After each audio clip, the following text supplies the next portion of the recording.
c'est pas un musée, c'était quand même la boutique de mon grand-père. Les gens, quand ils rentrent, c'est la première chose qu'ils voient, des accordéons de 1830-1840 à nos jours. L'atelier est chargé d'histoire. Si au bout de 40-50 ans, on voit pas rapidement ce qu'il y a à faire, c'est que voilà, il y aurait un petit souci.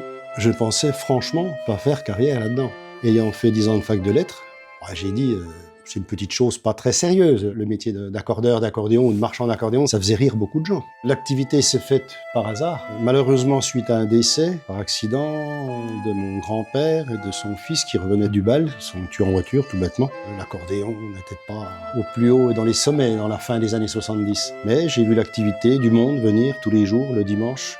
Et je me suis dit finalement, pourquoi pas continuer cette activité, plutôt parti pour faire de l'enseignement. J'étais pas très sûr. Je fus prof un moment avant l'histoire géo. Au bout de 10 ans, j'ai tout laissé tomber et en 93, j'ai monté une SARL.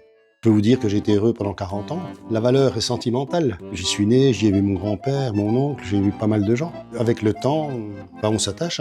C'est dur de partir, j'ai pris ma retraite, il faut savoir arrêter, mais avec grand plaisir puisque c'est pas un endroit qui a été vendu, fermé. Mon fils reprend. Combien de temps ça durera? On ne sait pas aujourd'hui, mais c'est quand même un grand plaisir.